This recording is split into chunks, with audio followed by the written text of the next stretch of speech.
नमस्कार, एक बार फिर से भवानी अकेडमी ढलियारा में आप सभी का स्वागत है। इस बार बहुत जल्दी हम आप लोगों के साथ दोबारा से रूबरू हो रहे हैं। फरवरी महीने का करंट जीके की तीसरी क्लास लेकर आपके सामने हाजिर हूं। 2 क्लास हम लोगों ने चर्चा करी। पिछली क्लास में हमने देखा था किस प्रकार से भारत का सबसे बड़ा खेलों का पुरस्कार राजीव गांधी खेल रत्न पुरस्कार, जिसका बदला हुआ नाम ध्यानचंद मेजर ध्यानचंद पुरस्कार रखा गया है, उसी तरह से अर्जुन पुरस्कार के बारे में बात करी। इसी कड़ी को आगे बढ़ाते हुए देखते हैं आज के पिटारे में क्या है। तो शुरू करते हैं करंट जीके की 3rd क्लास फरवरी 2025 में। आज की शुरुआत होती है द्रोणाचार्य पुरस्कार से। द्रोणाचार्य जो है वो इतिहास में एक बहुत बड़ा नाम है, गुरु द्रोणाचार्य। जब जब द्रोणाचार्य जी का नाम लिया जाएगा, गुरु शब्द जरूर इस्तेमाल होता है। महाभारत का युद्ध जब हमने देखा था, महाभारत को जब हमने देखा था तो उसमें कौरव और पांडवों के जो गुरु थे उनका नाम गुरु द्रोणाचार्य था। उन्हीं के मान सम्मान में आज भारत सरकार कोच को, शिक्षक को, प्रशिक्षक को, गुरु को अच्छे काम के लिए जो पुरस्कार देती है उसे द्रोणाचार्य पुरस्कार कहा जाता है। इसका इतिहास ये है कि ये पुरस्कार प्रशिक्षकों को, टीचर को, गुरु को, खासकर खिलाड़ियों के जो कोच होते हैं उनको 1985 से दिया जा रहा है। अपने आप में ये क्वेश्चन इंपॉर्टेंट है। ये क्वेश्चन भी हिमाचल प्रदेश पुलिस में कभी पूछा गया है, अगर आप पुरानी पेपर देखें तो। और खास बात ये है, लाइफ टाइम में ये पुरस्कार एक ही बार मिलता है। तो वर्ष 2024 में 2024 में 3 नियमित श्रेणी में और 2 आजीवन श्रेणी में टोटल 5, यानी आप क्या रखेंगे दिमाग में कि 2024 में जो द्रोणाचार्य पुरस्कार है वो 5 लोगों को मिला। ठीक है, तो हम लोगों ने मेजर ध्यानचंद पुरस्कार के बारे में पढ़ा, हमने अर्जुन पुरस्कार के बारे में पढ़ा। मेजर ध्यानचंद पुरस्कार केवल 4 लोगों को मिला। अर्जुन पुरस्कार 2024 में 32 लोगों को मिला, जिसमें हमने पिछली क्लास में चर्चा करी थी चंदू चैंपियन, जिनके ऊपर मूवी भी बनी है। पैरा एथलेटिक्स थे, पैरा जो स्विमर थे, तो उनको मिला था। तो आज हमने देखा द्रोणाचार्य पुरस्कार, जो कि वर्ष 1985 से शुरू किया गया है और इस बार 2024 में वो 5 लोगों को मिला है। आगे चलते हैं। मौलाना अबुल कलाम आजाद ट्रॉफी 2024।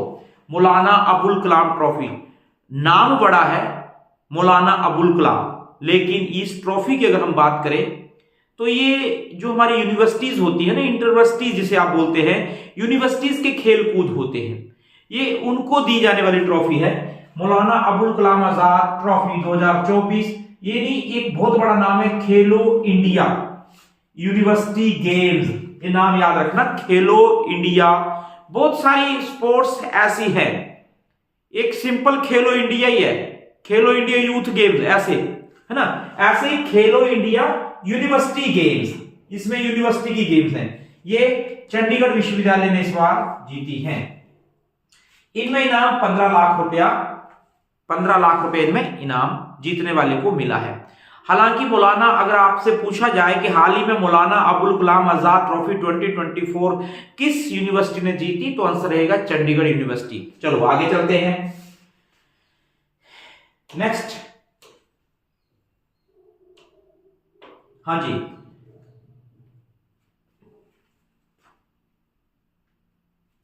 इसी कड़ी में एक छोटा सा कंसेप्ट और है जो इसमें शामिल किया गया है। हरिवंश शर्मा, ये एक बहुत बड़ा नाम है। इनका संबंध हिमाचल प्रदेश के बिलासपुर से है। देखो नीचे भी लिखा हुआ है बिलासपुर, हिमाचल प्रदेश। इनको हाल ही में पद्मश्री दिया गया है। क्या पद्मश्री? देखो, एक पुराना जमाना था जब हमें लगता था कि सेब खाना है तो शिमला जाना पड़ेगा, किन्नौर जाना पड़ेगा, बड़ा बंगाल जाना पड़ेगा, कुल्लू जाना पड़ेगा, हिलेरिया में जाना पड़ेगा, वहां जाना पड़ेगा, वहां बर्फ होती है। ये वो होनहार व्यक्ति हैं, वो सूरमा व्यक्ति है हिमाचल प्रदेश के, जिन्होंने एक ऐसी प्रजाति सेब की तैयार करी है कि आप तमिलनाडु में भी अब सेब पैदा कर सकते हैं। आप हमारे देहरा में भी सेब पैदा कर सकते हैं। आपने राष्ट्रपति भवन दिल्ली में भी सेब पैदा कर दिया और सेब आ रहे हैं, उनके ऊपर लग रहे हैं और लोग खा रहे हैं। उस सेब का नाम है, उस नस्ल का नाम है हरीमन। किसी नर्सरी में जाओगे, हरीमन सेब मांगोगे तो वास्तव में वो नस्ल डेवलप करी है हरिमन शर्मा ने। इनको कृषि के क्षेत्र में पद्मश्री पुरस्कार मिला। ये हिमाचल जीके का क्वेश्चन भी है, ये हिमाचल में भी पूछा जा सकता है, हिमाचल का करंट में पूछा जा सकता है। हरिमन शर्मा का संबंध किस फील्ड से है और उनको कौन सा पुरस्कार मिला। 2025 में भारत सरकार ने यानी पूरे 2025 को, पूरे ईयर को सुधार यानी रिफॉर्म, यानी अगर कहीं गलतियां हुई हैं तो 2025 को हमने सुधारों का वर्ष डिक्लेयर किया है। जैसे किसी वर्ष को गणित का वर्ष, किसी को विज्ञान का वर्ष, किसी को पर्यावरण का वर्ष, उसी तरह से वर्ष 2025 का जो वर्ष है, भारत सरकार ने इस साल को सुधारों का वर्ष डिक्लेयर किया। आगे चलते हैं, आगे चलते हैं। अब देखते हैं आगे पिटारे में क्या खुलता है, वो भी देख लेते हैं। आगे पिटारा लेकर आया है आप लोगों के लिए खेल कूद। आज से एक नया शब्द मिल गया हमें, पिटारा। आज पिटारे में क्या है, आज पिटारे में देखते हैं खेल कूद क्या बोलता है इस महीने का। Very very important question. Bahadur Singh Sangu भारतीय एथलेटिक्स महासंघ के नए अध्यक्ष बने। भारतीय एथलेटिक्स महासंघ के नए अध्यक्ष बने। ये क्वेश्चन बस एक तरह से पढ़ना है, आंख तक ले जाना है, दिमाग तक ले जाना है, दिमाग में रखना है। Very very important. Vijay Hazare Trophy, Vijay Hazare Trophy 2024, ठीक है, और 2024-25 की जो विजय हरारे ट्रॉफी थी वो कर्नाटक ने 5वीं बार जीती और ये 32वीं ट्रॉफी थी, ठीक है। ये विजय हरारे ट्रॉफी जो कर्नाटक ने जीती अपने आप में 32nd थी और इसने विदर्भ को हराया। विदर्भ एक महाराष्ट्र का पार्ट है ना, विदर्भ को हराया। तो संतोष ट्रॉफी है ना, ऐसे विदर्भ, ऐसे ही आप लोगों की विजय हरारे ट्रॉफी है। तो विजय हरारे ट्रॉफी में कर्नाटक की जीत हुई। ये 5वीं बार जीता है कर्नाटक, इसने विदर्भ को हराया है 2024-25 में और अपने आप में ये 32वीं ट्रॉफी थी। अगला क्वेश्चन। वन डे इंटरनेशनल में, एक दिवसीय क्रिकेट में हाल ही में चैंपियन ट्रॉफी चल रही है, उसका होस्ट जो कर रहा है वो पाकिस्तान है। भारत के सारे मैच दुबई में खेले जा रहे हैं। पाकिस्तान आज की तारीख तक बाहर हो चुका है। आज 1 मार्च है, कल 2 मार्च है, कल भारत का मैच न्यूजीलैंड के साथ होना है। देखते हैं क्या रिजल्ट आता है। लेकिन वन डे इंटरनेशनल की बात करें, एक दिवसीय मैच की बात करें, 50-50 ओवर की बात करें, आज तक 51 हैट्रिक हो चुकी हैं। और ये जो 51वीं हैट्रिक है श्रीलंका के महेश दीक्षित ने ली। और ये जो हैट्रिक थी वो न्यूजीलैंड के विरुद्ध ली इन्होंने, न्यूजीलैंड। पर ये चैंपियन ट्रॉफी से पहले हो चुका है ना। अब भारत की भी देख लेते हैं कि क्या भारत ने भी कभी हैट्रिक ली है। यस, भारत ने भी हैट्रिक लिया आज तक 5 बार। भारत 51 में 5 इंडिया के नाम हैं।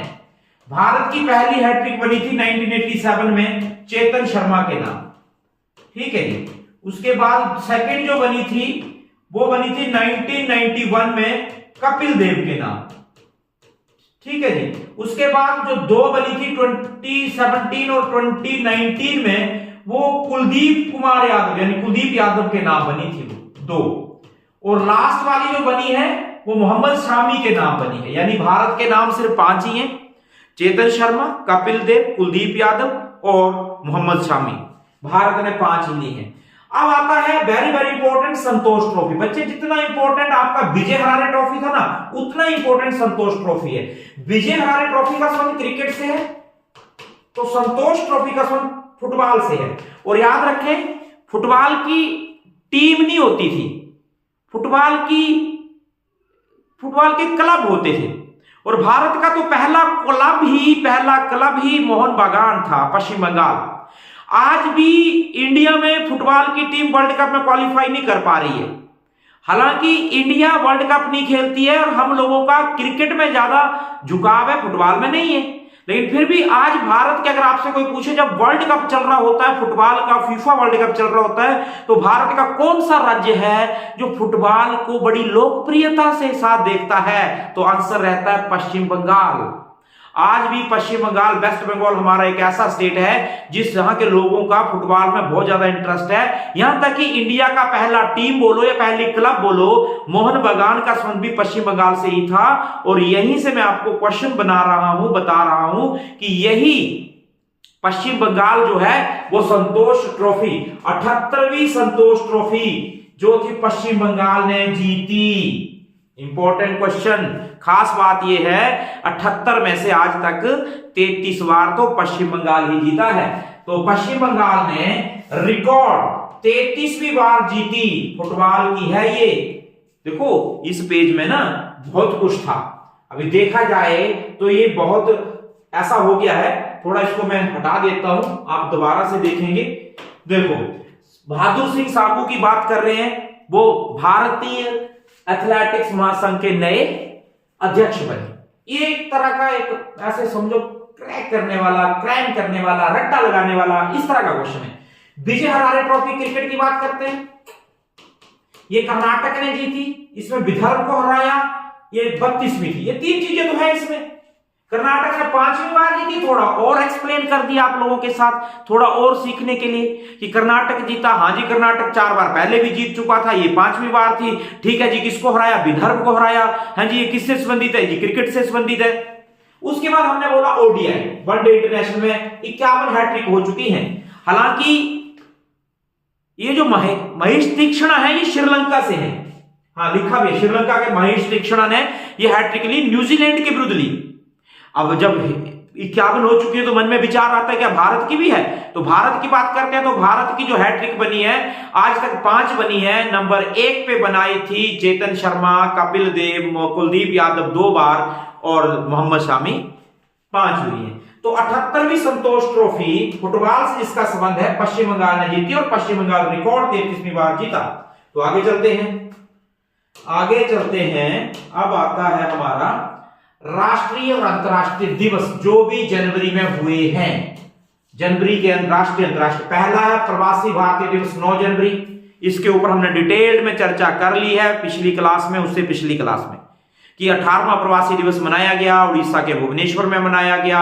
वो कौन था? वो त्रिनिदाद और टबैगो के जो चीफ थे, वो प्रेसिडेंट थे, उनको चीफ गेस्ट बनाया गया।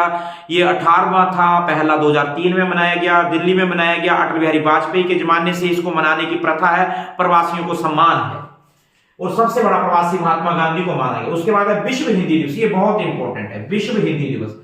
देखो जी, भारत में हिंदी दिवस मनाना तो बड़ी अच्छी बात है, लेकिन वर्ल्ड लेवल पे हिंदी दिवस मनाना, दूसरे देश में हिंदी दिवस मनाना, ये हिंदी के लिए बड़ी काबिलियत की बात है। इसलिए विश्व हिंदी दिवस 10 जनवरी को।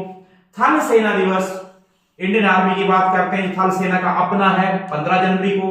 राष्ट्रीय बालिका दिवस, ये भी इंपॉर्टेंट है, भारत देश का है, बच्चियों से संबंधित है, 24 जनवरी को। पहली बार 2009 में मनाया गया था बालिका दिवस। उसके बाद राष्ट्रीय मतदाता दिवस, बहुत इंपॉर्टेंट है, वेरी वेरी इंपॉर्टेंट है, 25 जनवरी को मनाया जाता है। इस दिन 25 जनवरी को 1950 को भारत का जो आप लोगों का चुनाव आयोग है उसका गठन, यानी ये उसके गठन से संबंधित है, इलेक्शन कमीशन के जन्म से संबंधित है 25 जनवरी। और फिर शहीदी दिवस, महात्मा गांधी की हत्या हुई थी 30 जनवरी को, उस दिन के उपलक्ष्य में मनाया जाता है। ये थे जनवरी के कुछ इंपॉर्टेंट डेज। प्रवासी भारतीय दिवस ये हमने किया 9 से, वैसे 11 जनवरी होता है। उसके 10 जनवरी को हम लोगों ने चर्चा करी हिंदी दिवस के ऊपर में। उसके बाद हम सीधे चले गए 15 जनवरी को थल सेना दिवस, उसके बाद 24 जनवरी को बालिका दिवस, उसके बाद 25 जनवरी को हमने देखा कि किस प्रकार से मतदाता दिवस, और 30 को मनाया जाता है आप लोगों का शहीदी दिवस। हालांकि यहाँ पे एक बहुत ही इंपॉर्टेंट है 26 जनवरी, उसके ऊपर तो हमने स्पेशल क्लास बनाई थी गणतंत्र दिवस की और रिपब्लिक डे की, और ये 76 हमने इस बार सेलिब्रेट किया है। और हमारे जो चीफ गेस्ट है वो इस बार कहां से थे? इंडोनेशिया थे। इनके ऊपर हमने एक स्पेशल क्लास बनाई है। तो आज के पटारे में इतना सा ही है, लंबी क्लास नहीं थी। कल नए टॉपिक के साथ फिर से मिलेंगे, तब तक के लिए थैंक यू वेरी मच।